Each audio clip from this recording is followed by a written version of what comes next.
तो हम देख लिए कि जो मेरा कैसिंग कैपिंग होगा, हम उसमें स्क्रूइंग का डायमेंशन कैसा रखेंगे। हम वुडन का इस्तेमाल कर रहे थे, हम देखें कि उसमें जो है, अगर 2 वायर का बात है तो उसमें 3 3 पोर्शन निकला हुआ है, जो मतलब उठा हुआ पार्ट है ना, सबको हमको स्क्रूइंग करना पड़ेगा। तो अगर सबको स्क्रूइंग करना होगा तो हम प्रॉपर डायमेंशनिंग कैसा रखेंगे। First and and last and का डिस्टेंस कितना होगा, तो देखिए कि आप मैक्सिमम 90 रख सकते हैं, उससे आगे नहीं रख सकते। लेकिन जब कैपिंग का बात होगा तो कैपिंग आप 64 या 60 के आसपास रखिए तो ज्यादा बेटर होगा। ठीक है। तो कैपिंग हम देख लिए, कैपिंग हमको 64 के आसपास रखना है, लेकिन ओवरऑल जो मेरा कैसिंग कैपिंग का डायमेंशन है वो 90 के आसपास रखना है। और जो तुम्हारा कैसिंग में जो तुम्हारा डिफरेंट डिफरेंट लेयर उठा हुआ है, उसके बीच का जो डायमेंशन होगा वो 64 सेंटीमीटर का होगा। तो ये डिफरेंट डिफरेंट डायमेंशनिंग था। फिर हम देखें कि कैसिंग कैपिंग कहाँ कहाँ कर सकते हैं, तो जहाँ गैस पाइपलाइन या स्टीम जनरेट होता हो वहां पे आप इसका यूज ना करें तो बेटर है, क्योंकि ये तुमको और डैमेज ही पहुंचाएगा। ये तुमको बोल सकते हैं कि प्रोटेक्ट नहीं करेगा और ये डैमेज ही करेगा। ठीक है। उसके बाद हम लोग देखें फिर क्या कर रहा है कि आप ज्यादा कॉर्नर बनाने का कोशिश ना करें। ठीक है। अगर कॉर्नर बना रहे हैं तो उसका भी प्रॉपर तरीका है कि हम कॉर्नर में कैसे इसको एडजस्ट करेंगे। ठीक है। फिर कह रहा है कि casing capping should not join, यहाँ हम बात कर रहे हैं should be cut diagonally and made it to fit properly. अगर हम किसी को एक दूसरे को हम ज्वाइंट कर रहे हैं तो उसके लिए हम डायगोनली उसको ज्वाइंट करते हैं। तो ज्वाइंटिंग हम पढ़ेंगे, बाद में पढ़ेंगे, तो उस पर भी छोड़ देते हैं, ज्वाइंट वाले पार्ट को ही छोड़ देते हैं। फिर कह रहा है the joints in the casing should be overlapped by the joint of the capping. Moreover, the casing capping should never be buried the plaster work. इसको भी हटाओ। आपका after the fixing the casing cables of opposite polarity और different phases are run in different groups.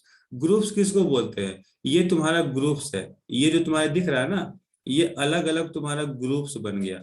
ठीक है, उसको हम लोग ग्रुप्स बोलते हैं।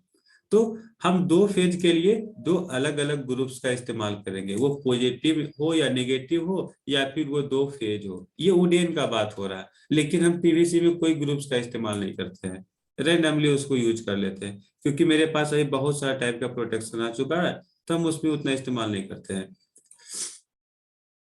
ठीक है। should be kept in mind that while fixing the screw on the capping, the side fillet do not spoil, it may damage the insulation of the cable used। तो अब यहाँ पे कह रहा है कि हम जो मतलब हम कैपिंग के लिए जो हम स्क्रू का इस्तेमाल कर रहे हैं, हमें ध्यान रखना है कि आप जो कैपिंग कर रहे हैं उसका स्क्रू आपको कहाँ फिट करना है। आगे पीछे करेंगे तो वायर में जाके लगेगा, वायर मेरा डैमेज हो जाएगा। ठीक है, हमको उसको ध्यान में रखना है। और कैसिंग कैपिंग, वुडन कैसिंग कैपिंग करने के बाद वो फिर से उसके ऊपर वार्निश करना होगा। ठीक है, उसके ऊपर हम एक लेपिंग चढ़ा देंगे। तो थोड़ा सा मेहनत हो गया ना इसमें, इतना तो हम लोग करते नहीं है पीवीसी में। पीवीसी में बस लाते हैं उसको, कैसिंग को वॉल में फिक्स करते हैं, ऊपर से कैपिंग लगाते हैं, बस काम बन गया, और कोई उसमें झंझट नहीं है। The cost of the labour required in the system, जाहिर सी बातें होगा। This system of wiring, 1 minute.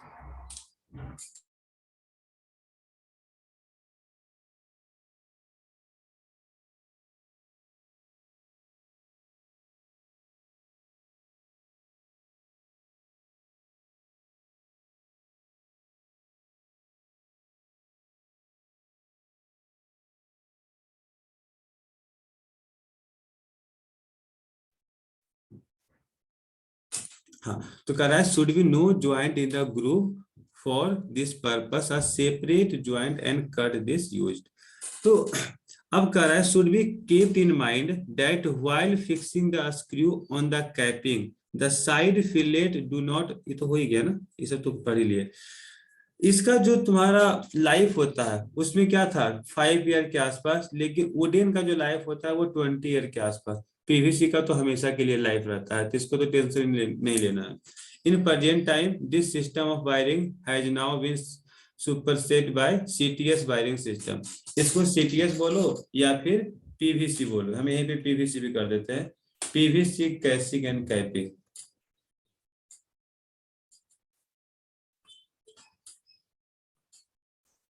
हम ये दोनों में इसको हम कन्वर्ट कर लिए हैं अभी के टाइम में। अब हम वहां पे वुडन कैसिंग कैपिंग का इस्तेमाल नहीं करते हैं। अब देखो बारी बारी से चीजों को समझने का कोशिश करते हैं। जैसे देखो ज्वाइंट पे आते, ज्वाइंट ही तो प्रॉब्लम कर रहा था ना कि आखिर ज्वाइंट होता क्या है।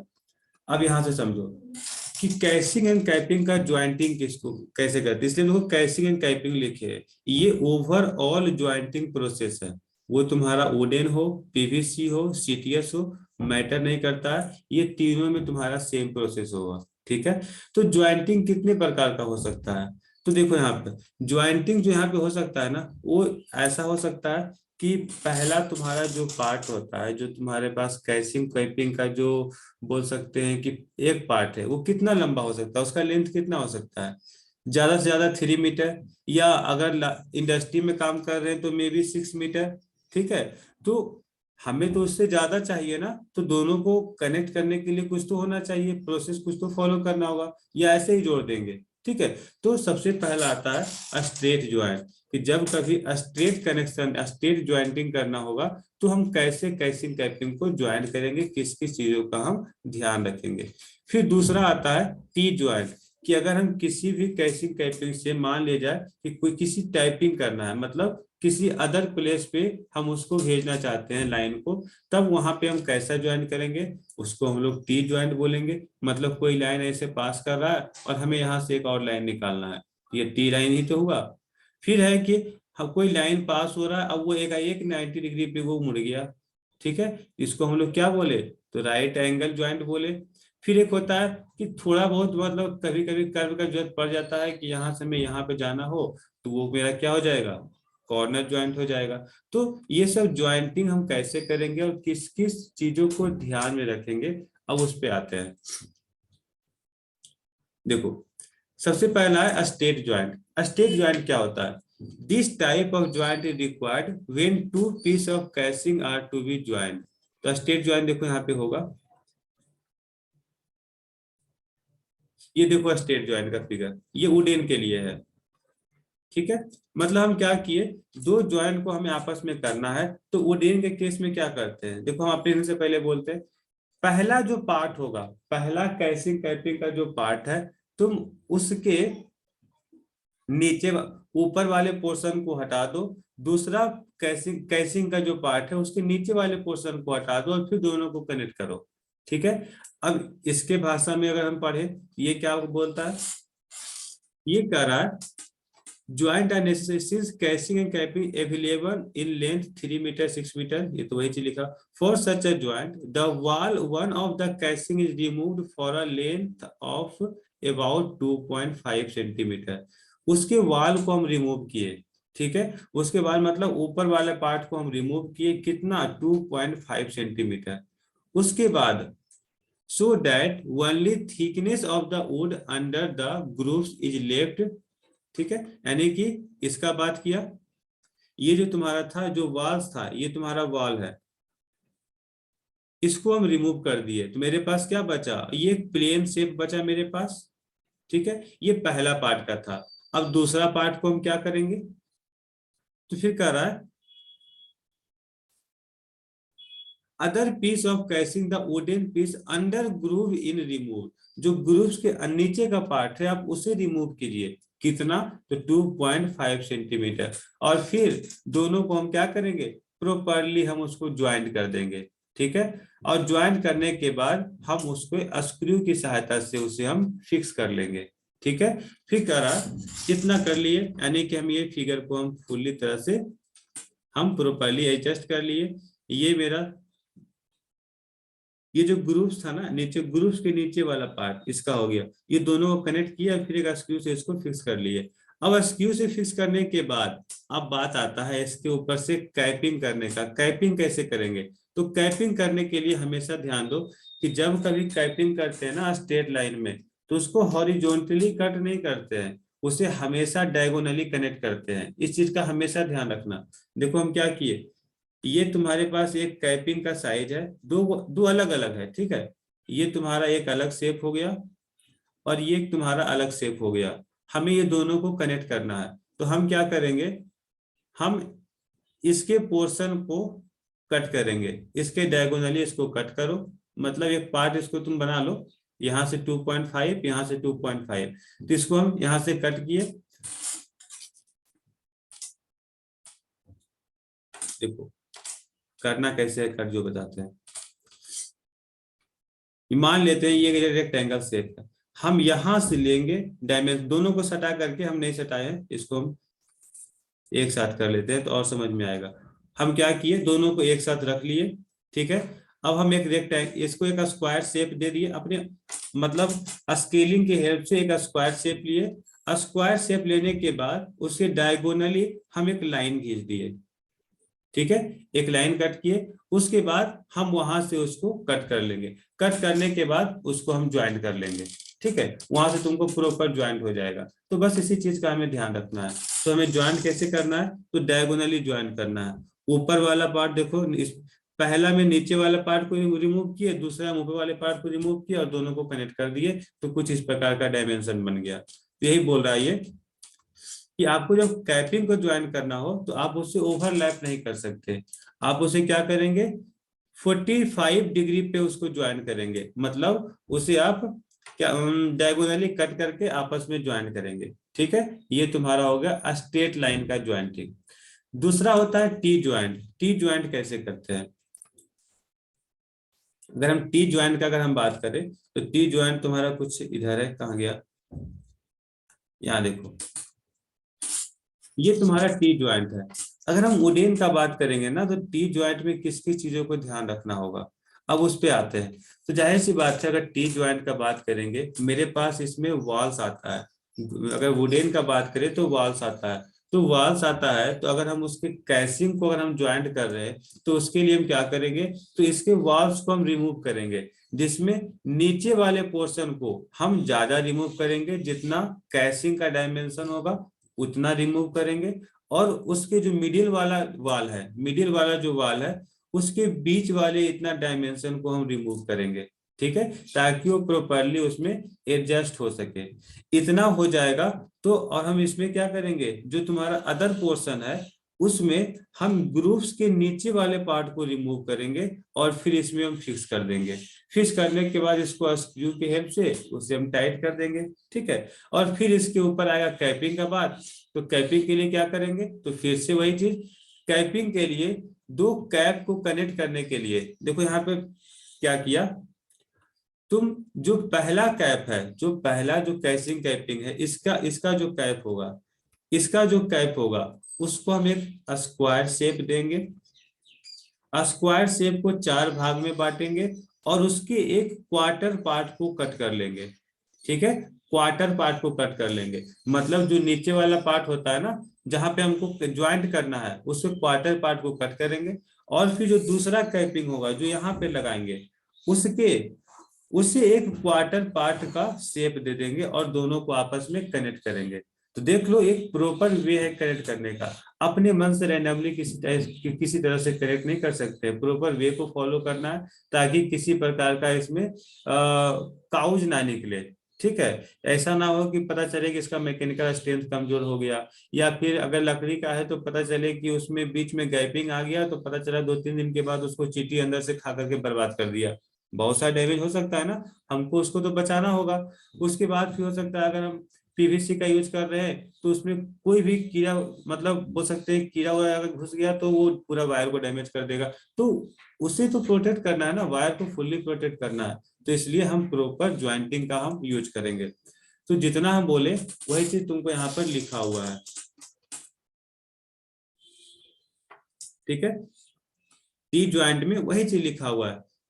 This type of joint require where wiring is to be carried out at right angle the normal run of the casing, since shape is of this joint is T, इसे हम लोग बोलते हैं T joint. In this type of joint, the piece of casing joint right angle to the normal run in flat portion of the wood at bottom of the casing is removed। देखो जितना हम बोले ना उसी प्रकार से ये अपना लिख दिया है, तुम लोग इसको पढ़ लेना, बाकी कुछ इसमें ज्यादा कुछ नहीं लिखा हुआ है, ठीक है, हम सारा चीज एक्सप्लेन कर ही दिए हैं। इसके बाद आता है right angle joint. Right angle joint क्या होता है, देखो यहाँ पे लास्ट में लिख दिया था कैपिंग के लिए ज्वाइंट कैसे करेंगे। For the joint of the capping the square are made of top and right angle bottom capping from the top top capping 1/4 of the square is removed. जैसा बताए वैसा ही बस ये अपने लैंग्वेज में लिख दिया है, तो समझ लेना है फिर से पढ़ के। राइट एंगल का क्या बात कर रहा है, राइट एंगल किसे बोलेंगे, तो देखो राइट एंगल, ये तुम्हारा राइट एंगल है, तो ये तो आसान है ना कनेक्ट करना, कुछ नहीं करना है। अगर हम राइट एंगल को कनेक्ट कर रहे हैं तो तुम एक शेप को डायगोनली कट करो। मतलब जो पहला तुम्हारा कैसिंग का पार्ट हो गया जो वॉल में फिक्स होता है, उसे हम वॉल को डायगोनली हटाएंगे, ठीक है। मतलब डायगोनली कट तो करना ही है, ग्रुप्स को छोड़। ये जो तुम्हारा है ये वॉल जो हो गया, ये वॉल को हम हटाएंगे डायगोनली कट करके, टोटल को हटाए, लेकिन उसके ग्रुप्स के नीचे वाले पोर्शन को हम रहने दिए, ठीक है। और इसमें क्या किए, इसे भी डायगोनली कट किए, लेकिन ग्रुप्स के नीचे वाले पोर्शन को हटा दिए जो हम स्ट्रेट लाइन में किए थे, ठीक ना। स्ट्रेट लाइन में इसे हम पूरा स्ट्रेट रखे थे, उससे हम हॉरिजॉन डायगोनली कट नहीं किए थे। लेकिन जब हम किसी राइट एंगल फंक्शन पे हमें लगाना है तो उसे डायगोनली कट करके और फिर उसको हम ज्वाइंट करेंगे। तो फिर क्या करेंगे, इसे प्रॉपर ज्वाइंट कर देंगे, जो तुमको इस फिगर में दिख रहा है। इस प्रकार से मेरा ये ज्वाइंट हो गया। अब जब इसका कैपिंग का बारी आएगा तो कैपिंग को भी उसी प्रकार से करेंगे, इसे डायगोनली कट करेंगे और आपस में ज्वाइंट कर देंगे, ठीक है। तो बहुत आसान है, कोई तरह का दिक्कत है नहीं, बस प्रॉपर तरीके को फॉलो करके इसको हमें ज्वाइंट करना है। वही चीज तुम्हारा यहाँ पे लिखा हुआ भी है, तो ज्यादा इस पे हम समय नहीं देते हैं, सब कुछ इसमें लिखा हुआ, एक बार खुद से पढ़ लेना। यहाँ पे देखो लिखा है, for this joint the square are made of 2 pieces of casing to be joined for a right angle. The piece acting on a tenon is cut along the diagonal of the square and thus half of the square is removed. For the half of the square the bottom flat portion of the casing is removed. मतलब एक का flat portion को मतलब cut किए, और फिर एक का क्या हो गया, half of the square is removed. For the half of the square the bottom flat portion of the casing is removed. मतलब जो तुम्हारा इसमें एक पार्ट और है, तुमको और बताते हैं उससे। इसमें देखो दो वर्ड का यूज किया है, एक मोर्टाइज का यूज किया है और एक टेनन का यूज किया है। तो पहले उसको हम बता दें फिर कंफ्यूज करोगे। इसमें मोर्टाइज कौन है और टेनन कौन है, कोई बता सकता है। तो हमेशा ध्यान रखो, ये जो तुम्हारा होगा ना, यहाँ पे हम इस पे क्या है ताकि दोबारा पढ़ो तो क्लियरली समझ में आए, इसको हम मोर्टाइज बोलते हैं, और ये में तुम्हारा टैनन हो गया, टैनन शेप ये हो गया, ठीक है। तो कंफ्यूज नहीं होना, टैनन TENON, ये टैनन का बात कर रहा है, ये मोर्टाइज और ये टैनन। तब ये बोल रहा है along the square of the cut half of the square is removed. For the half of the square the bottom flat portion of the casing is removed. So for the piece acting as mortise the wall of the casing are removed. देखो यहाँ जिसका हम वाल हम remove किए है ना, वो तुम्हारा क्या हो गया, मोर्टाइज हो गया। जिसका वाल हम रिमूव किए वो मोर्टाइज कहलाया, और जिसका हम the joint are made permanent by providing a skew in a middle wall. और एक कहाँ गया, टेनन का भी तो बात किया होगा। हाँ, the square are made 2 pieces of the casing to joint for right angle the piece acting as a tenon. जिसको हम बॉटम में कट किए हैं वो तुम्हारा टेनन हो गया। तो टेनन किसको बोले और मोटाइज किसको बोले, तो उसको ध्यान में रखना है। उसके बाद जब हम कैपिंग का ज्वाइंट करेंगे तो कैपिंग का ज्वाइंट कैसे करेंगे, डायगोनली कट करेंगे, उसको ज्वाइंट कर देंगे, तो उस पर ज्यादा ज्यादा दिमाग भी नहीं लगाना। तो ये तुम्हारा था राइट एंगल ज्वाइंट, ठीक है। अब इतना चीजों को ध्यान में रखो, उसके बाद हम लोग देखेंगे कॉर्नर ज्वाइंट को, ठीक है। अभी तक हम बस इतना ही देखें ताकि हम इतना समझ पाओ। कॉर्नर ज्वाइंट में थोड़ा सा एक्स्ट्रा ज्वाइंट आता है, उसमें हम एक अलग सा बोल सकते हैं कि हमें अगर वुडन का बात करेंगे तो एक अलग सा सपोर्ट के रूप में देना होता है, उसको कल डिस्कस करेंगे। लेकिन अभी तुम लोग को याद क्या रखना है, अभी याद रखना है कैसिंग किसे बोलेंगे, तो कैसिंग बोलेंगे जो वॉल में फिक्स होता है, कैपिंग किसे बोलेंगे जो ऊपर से फिक्स होता है, ठीक है। और जितना ज्वाइंटिंग का पार्ट है वो सब तुम PVC में अप्लाई करोगे, जो अभी हम यूज करते हैं PVC कैसिंग एंड कैपिंग में। तो जनरली कैसिंग एंड कैपिंग का मतलब पता होना चाहिए। डोमेस्टिक पर्पस में हम लोग जो वायरिंग करते हैं वो 80% वायरिंग कैसिंग एंड कैपिंग का ही होता है, ठीक है। इसलिए बार बार तुमको ये सुनने को मिलेगा कैसिंग एंड कैपिंग क्या होता है, कैसिंग एंड कैपिंग क्या होता है। तो कैसिंग उसे बोलते हैं जो वॉल में फिक्स होता है, और वह उसको ऊपर से ढक्कन के रूप में जो इस्तेमाल करते हैं वो तुम्हारा कैपिंग हो गया। ठीक है, यहां तक क्लियर हुआ? यस या नो?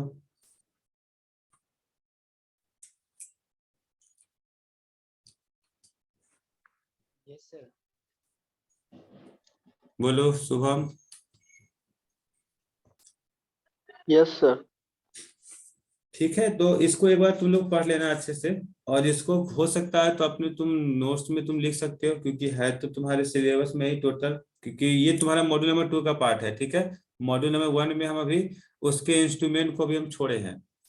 ठीक ना, उसको हम पढ़ेंगे, इसके नेक्स्ट टॉपिक में पढ़ेंगे। जब इस सबको हम खत्म कर देंगे तब हम आएंगे उस पे बारी से कि एमसीबी क्या होता है, स्विचेस क्या होता है, आरसीसीबी क्या होता है, ईएलसीबी क्या होता है, तो वो सब चीजों के बारे में पढ़ेंगे। ठीक ना, तो अभी हम इसको यहीं पे रखते हैं, और बाकी हम नेक्स्ट डिस्कशन करेंगे। इस ज्वाइन के बाद तुम्हारा जो आएगा सीटीएस वायरिंग सिस्टम क्या होता है, लेड सिस्टम वायरिंग सिस्टम क्या होता है, ये सबको अच्छे से एक्सप्लेन के साथ पढ़ेंगे। इसीलिए बोले कि यहाँ पर जानकारी लेना बहुत जरूरी है।